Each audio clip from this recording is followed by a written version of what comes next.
नमस्कार दोस्तों, स्वागत है आपका आज के मुख्य समाचारों की वीडियो में। जी हां दोस्तों, यहां पर आपको देखने को मिलेगी सुबह से लेकर शाम तक की सारी बड़ी खबरें मुख्य समाचार ब्रेकिंग न्यूज़ अपडेट के रूप में। तो दोस्तों आपसे रिक्वेस्ट है इस वीडियो को ज़्यादा से ज़्यादा लाइक और शेयर करें। तो दोस्तों जान लेते हैं आज की पहली बड़ी खबर। गृह मंत्री अमित शाह का बड़ा ऐलान, कहा बंगाल में बीजेपी की सरकार बनती है तो किसानों के खाते में आएंगे 18,000 रुपए। जी हां दोस्तों, पश्चिम बंगाल में विधानसभा चुनाव को लेकर केंद्रीय गृह मंत्री अमित शाह ने गुरुवार को पुरुलिया के जंगल महल में चुनावी सभा को संबोधित किया। इस दौरान उन्होंने पश्चिम बंगाल की मुख्यमंत्री ममता बनर्जी पर जमकर निशाना साधा और कहा कि आप लोगों को गंभीर बीमारी आने पर कोलकाता जाना पड़ता है। हमने तय किया है कि जंगल महल में हम नया एम्स बनाकर आदिवासी और कुर्मी भाइयों को स्वास्थ्य की आधुनिक सुविधाएं देंगे। जनसभा को संबोधित करते हुए अमित शाह ने पीने के पानी का भी मुद्दा उठाया। उन्होंने कहा, पुरुलिया जिले में आपको पीने का पानी घर में नल से मिलता है क्या? ममता दीदी आप लोगों को फ्लोराइड युक्त पानी पिलाती है। एक बार ममता दीदी को यहां से निकाल दो। 10,000 करोड़ रुपए के खर्च से शुद्ध पानी की व्यवस्था भाजपा सरकार करेगी। उन्होंने आगे कहा कि यहां हमें वामपंथियों ने उद्योग स्थापित नहीं होने दिए। इसके बाद दीदी ने यहां से उद्योगों को भगाने का काम किया।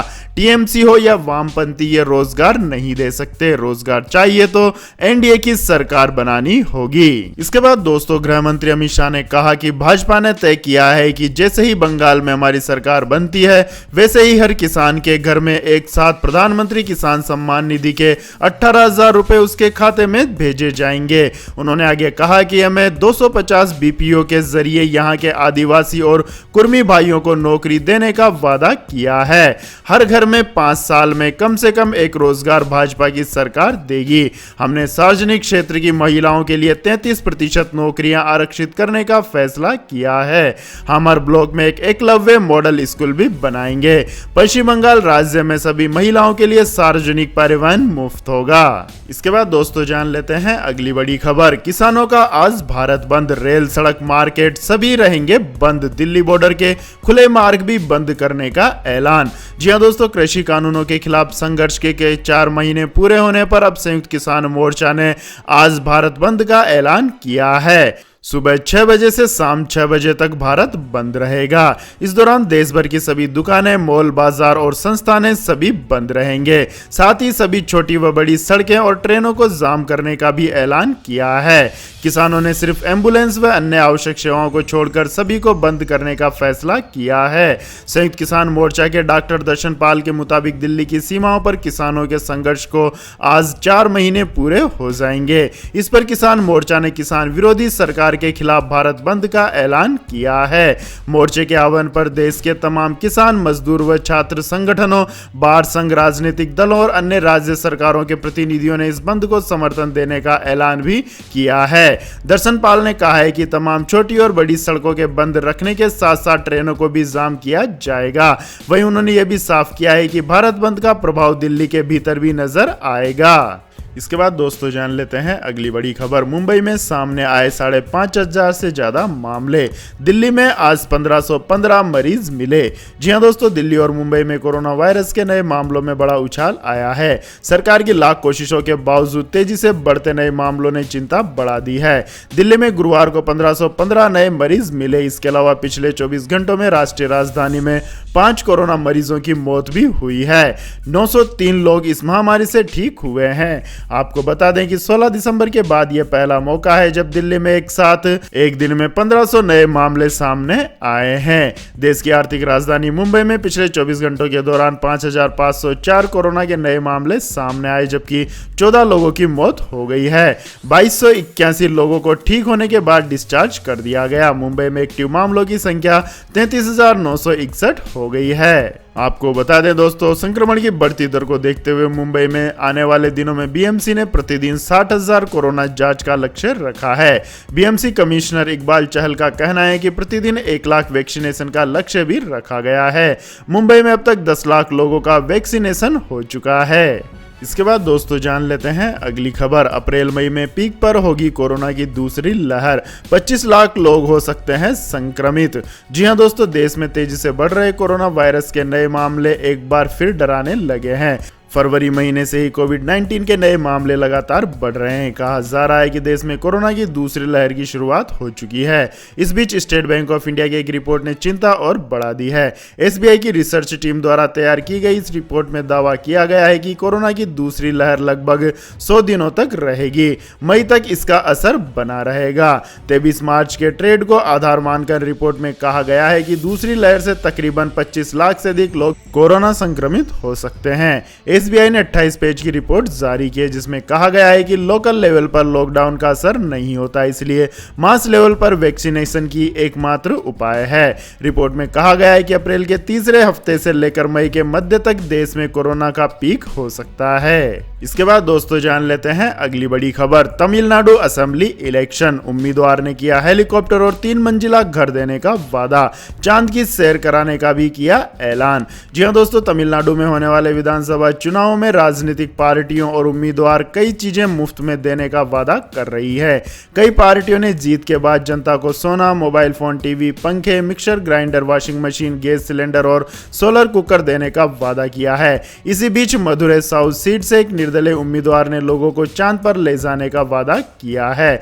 मदुरै साउथ सीट से एक निर्दलीय उम्मीदवार आर सर्वानंद ने सभी लोगों के लिए आईफोन, स्विमिंग पूल के साथ 3 मंजिला घर, प्रति घर को सालाना 1 करोड़ रुपए अंशदान, 20 लाख रुपए की कार, हर घर के लिए छोटे आकार का हेलीकॉप्टर, घरेलू काम करने के लिए रोबोट, यंग एंटरप्रेन्योर को 1 करोड़ रुपए फंड, दिव्यांगों के लिए हर महीने 10 लाख रुपए, हर घर के लिए एक नाव देने का ऐलान किया है। इसके बाद दोस्तों जान लेते हैं अगली बड़ी खबर। हरिद्वार कुंभ मेला, पहली बार केवल 1 महीने के लिए आयोजित किया जाएगा धार्मिक मेला। जी हां दोस्तों, 1 अप्रैल से शुरू हो रहे हरिद्वार कुंभ की अवधि को घटाकर 1 महीने का कर दिया गया है। एक फॉर्मल नोटिफिकेशन जारी कर प्रशासन ने इस बारे में जानकारी दी है। दरअसल कोरोना वायरस ने एक बार फिर पैर पसारने शुरू कर दिए हैं। देश में रोजाना रिकॉर्ड मामले सामने आ रहे हैं। इसी को देखते हुए कुंभ की अवधि को घटा दिया गया है। आपकी जानकारी के लिए बता दो दोस्तों, 12 साल में एक बार होने वाले इस धार्मिक आयोजन की अवधि को पहली बार घटाया गया है। हरिद्वार कुंभ 1 अप्रैल से 30 अप्रैल के बीच आयोजित किया जाएगा।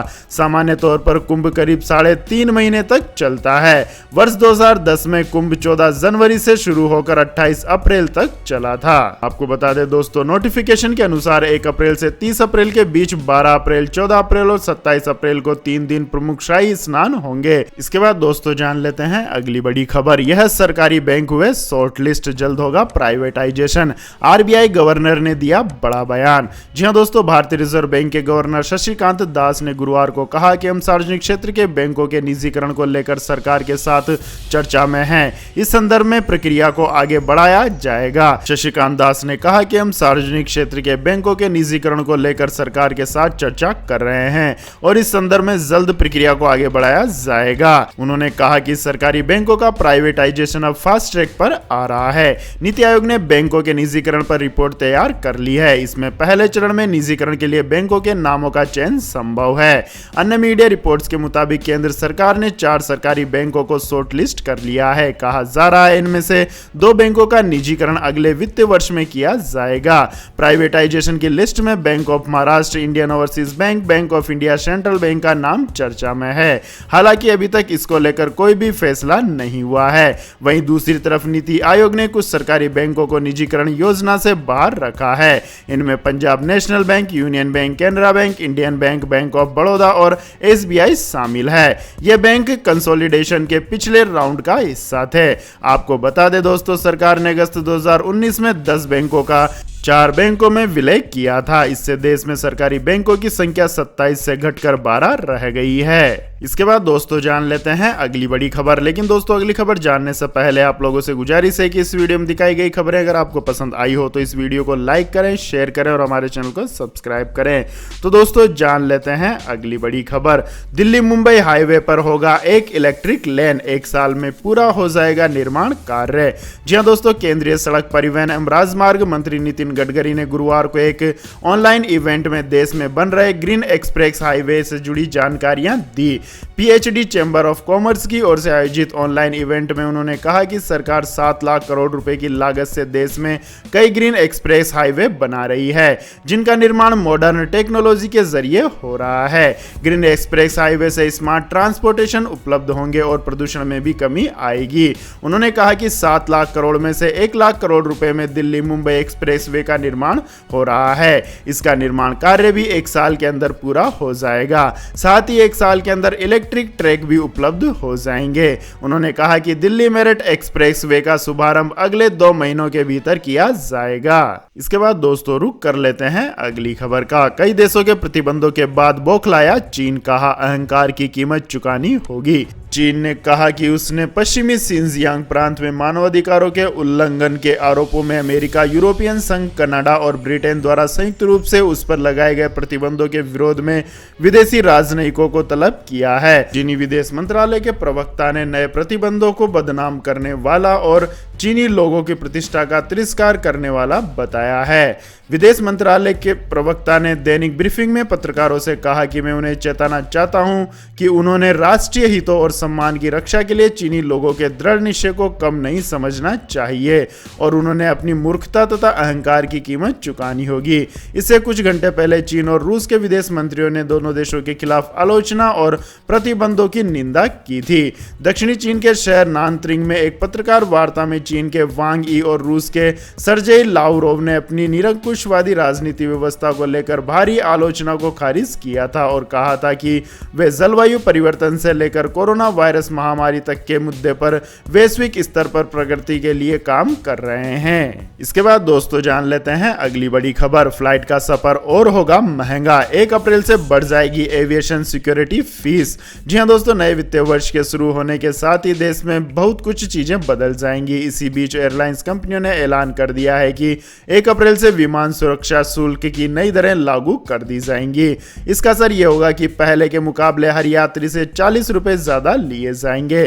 कुल मिलाकर हवाई यात्रा के लिए आपको ज्यादा पैसे खर्च करने होंगे। विमानन सुरक्षा शुल्क पहले हर यात्री से 160 रुपए ली जाती थी। 1 अप्रैल से 25% बढ़ोतरी के साथ अब हर यात्री से 200 रुपए लिए जाएंगे। इसके बाद दोस्तों जान लेते हैं अगली बड़ी खबर। इलीगल माइग्रेशन की समस्या से निपटेगा अमेरिका, जो बाइडेन ने कमला हैरिस को बनाया नोडल पर्सन। जी हां दोस्तों, अमेरिकी राष्ट्रपति जो बाइडेन ने अपने देश की दक्षिणी सीमा पर अवैध प्रवासन को रोकने के लिए कामकाज तेज कर दिया है। उन्होंने मेक्सिको और उत्तरी अमेरिका में त्रिभुज देशों के बीच राजनयिक प्रयास करने के लिए उपराष्ट्रपति कमला हैरिस को नोडल पर्सन चुना है। समाचार एजेंसी के अनुसार जो बाइडेन ने बुधवार को व्हाइट हाउस में घोषणा की कि इस काम के लिए कमला हैरिस से बेहतर कोई व्यक्ति नहीं है। आपको बता दें दोस्तों, प्रवासियों के अमेरिका की ओर पलायन के चलते वहां पर लंबे अरसे से काफी उथल पुथल रही है। अमेरिका के दोनों दल इस मुद्दे पर अपनी चिंता जताते रहे हैं। अमेरिका में रह रहे बच्चे जो बाइडेन प्रशासन से अपने माता पिता के साथ पुनर्मिलन की मांग कर रहे हैं, उनके माँ बाप अमेरिकी मेक्सिको की सीमा पर रह रहे हैं। जो बाइडेन ने इस बात को भी स्वीकार किया है कि देश की दक्षिणी सीमा पर भी बाहर से आने वाले लोगों की संख्या में गंभीर उछाल आया है। उन्होंने कहा है कि यह नई उछाल पिछले प्रशासन के दौरान शुरू हुई थी, लेकिन अब यह हमारी जिम्मेदारी है। इसके बाद दोस्तों जान लेते हैं आज के मौसम अपडेट्स। तो दोस्तों आने वाले 24 घंटों के दौरान देश के ज्यादातर इलाकों में मौसम साफ रहेगा। हालांकि हिमालयी पश्चिम बंगाल, पूर्वी असम, अरुणाचल प्रदेश, लक्षद्वीप, केरल, अंडमान निकोबार द्वीप समूह में कुछ स्थानों पर गरज के साथ हल्के से मध्यम वर्षा होने की संभावना बनी हुई है। वहीं अगले 24 घंटों के दौरान उत्तर पश्चिमी भारत के भागों में तापमान में व्यापक बढ़ोतरी देखने को मिल सकती है। कोंकण, गोवा और गुजरात के सौराष्ट्र तथा कच्छ में पारा तेजी से ऊपर जाएगा, जिसके चलते सौराष्ट्र और कच्छ एवं कोंकण गोवा में 1-2 स्थानों पर हीट वेव कंडीशन यानी लू जैसी स्थितियां विकसित हो सकती है। वहीं उड़ीसा में भी 1-2 स्थानों पर तापमान में व्यापक बढ़ोतरी के कारण लू जैसे हालात बन सकते हैं। 27 मार्च की रात या 28 मार्च की सुबह से उत्तर भारत के पहाड़ी क्षेत्रों में मौसम बदलेगा और फिर से बारिश व बर्फबारी देखने को मिलेगी। इसके बाद दोस्तों जान लेते हैं अगली बड़ी खबर। लगातार दूसरे दिन कम हुए पेट्रोल डीजल के दाम। जी हां दोस्तों, अंतर्राष्ट्रीय मार्केट में कच्चे तेल के दामों में आई गिरावट के बाद ऑयल मार्केटिंग कंपनियों ने आज भी लगातार दूसरे दिन पेट्रोल डीजल की कीमतों में कटौती की है, जिससे दिल्ली में पेट्रोल की कीमतों में 21 पैसे और डीजल की कीमत में 20 पैसे की गिरावट आई है। इसके बाद दिल्ली में पेट्रोल के दाम 90 रुपए 78 पैसे प्रति लीटर और डीजल के दाम 81 रुपए 10 पैसे प्रति लीटर हो गए हैं। इसके बाद दोस्तों जान लेते हैं गोल्ड सिल्वर प्राइस टुडे। जी हां दोस्तों, भारतीय बाजारों में आज सोने के दामों में मामूली बढ़ोतरी दर्ज की गई। दिल्ली सराफा बाजार में आज सोने के भाव में महज 44 रुपए प्रति 10 ग्राम की वृद्धि देखी गई। कई दिनों से जारी उठापटक के बीच अब भी गोल्ड 44,000 रुपए के पास चल रहा है। वहीं चांदी के दाम में लगातार गिरावट देखने को मिल रही है। पिछले कारोबारी सत्र के दौरान दिल्ली सराफा बाजार में सोना 44,303 रुपए प्रति 10 ग्राम पर बंद हुआ था, तो वहीं चांदी 64,747 रुपए प्रति 10 ग्राम पर बंद हुई थी। अंतर्राष्ट्रीय बाजार में गोल्ड की कीमतों में मामूली गिरावट दर्ज की गई, जबकि चांदी के भाव जस के तस बने हुए हैं। इसके बाद दोस्तों जान लेते हैं अगली बड़ी खबर। लॉकडाउन के दौरान बुक कराई गई फ्लाइट टिकट का पूरा पैसा होगा रिफंड। सरकार ने लोकसभा में कही बड़ी बात। जी हां दोस्तों, अगर आप भी उन लोगों में से एक हैं जिन्होंने लॉकडाउन के दौरान फ्लाइट टिकट बुक की थी और टिकट के रिफंड का अब तक इंतजार कर रहे हैं, तो ये खबर आपके लिए बेहद जरूरी है।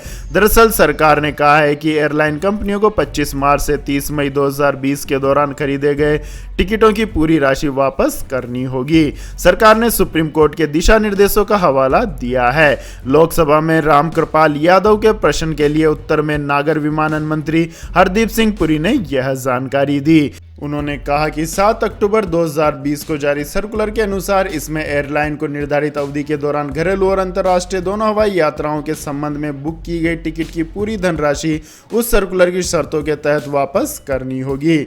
हरदीप सिंह पुरी ने कहा कि एयर इंडिया ने सूचित किया है कि लॉकडाउन की अवधि के दौरान यात्रा के लिए 25 मार्च 2020 से 3 मार्च 2020 के दौरान खरीदे गए टिकटों के रिफंड का कोई आवेदक लंबित नहीं है। इसके बाद दोस्तों जान लेते हैं अगली बड़ी खबर। सेंसेक्स 2 दिनों में 1600 अंक टूटकर 48,500 रुपए के नीचे हुआ बंद। निफ्टी भी 14,300 के स्तर पर। आईटी और ऑटो शेयरों में भारी गिरावट। जी हां दोस्तों, शेयर बाजारों में आज मंथली एक्सपायरी के दिन भारी गिरावट दर्ज की गई। बाजार में मंथली एक्सपायरी हर महीने के आखिरी गुरुवार को होती है। बीएसई सेंसेक्स 740 अंकों की भारी गिरावट के साथ 48,440.12 अंक पर बंद हुआ। देश में लगातार बढ़ते कोरोना मामलों के चलते शेयर बाजार में यह गिरावट का लगातार दूसरा दिन है। एनएसई निफ्टी भी 224 अंक नीचे गिरकर 14,324.90 अंक पर बंद हुआ। वहीं सुबह बाजार की शुरुआत मामूली बढ़त के साथ हुई और सेंसेक्स 21 अंकों की बढ़त के साथ 49,201.98 पर खुला था। सेंसेक्स में शामिल 30 में से 26 के शेयरों में गिरावट रही। मारुति और भारतीय एयरटेल के शेयर में सबसे ज्यादा 3% से ज्यादा की गिरावट देखी गई। वहीं डॉक्टर रेड्डीज का शेयर हल्की रही। बाजार के बड़े शेयर भी 2% से ज्यादा टूटे, जिनमें रिलायंस, एसबीआई, बजाज फाइनेंस सहित एचडीएफसी बैंक के शेयर भी शामिल हैं। इसके बाद दोस्तों जान लेते हैं अगली खबर। National bank for financing infrastructure and development bill को संसद से मिली मंजूरी। 20,000 करोड़ रुपए से होगी शुरुआत। जी हां दोस्तों, देश में इंफ्रास्ट्रक्चर से जुड़े कार्यों को कर्ज देने के लिए नए बैंक की स्थापना का रास्ता साफ हो गया है। लोकसभा के बाद अब राज्यसभा ने भी national bank for financing infrastructure and development bill को पास कर दिया है। अब यह बिल मंजूरी के लिए राष्ट्रपति के पास जाएगा। राष्ट्रपति की मंजूरी मिलते ही इस नेशनल बैंक की स्थापना की प्रक्रिया शुरू हो जाएगी। तो यह थी दोस्तों आज की सभी महत्वपूर्ण बड़ी खबरें। और दोस्तों बारी आती है आज के माइंड किच क्वेश्चन की, जिसका जवाब देकर आप बन सकते हैं एक शानदार उपहार के विजेता। तो दोस्तों आज का सवाल है, मेहरानगढ़ फोर्ट किस राज्य के किस जिले में स्थित है? जी हां दोस्तों, अगर आपको इस सवाल का जवाब आता है तो तुरंत कमेंट सेक्शन में लिख दीजिए। इस वीडियो को लाइक कीजिए, शेयर कीजिए और हमारे चैनल को सब्सक्राइब करके बेल आइकन का बटन भी दबा लें। धन्यवाद। जय हिंद, जय भारत, वंदे मातरम।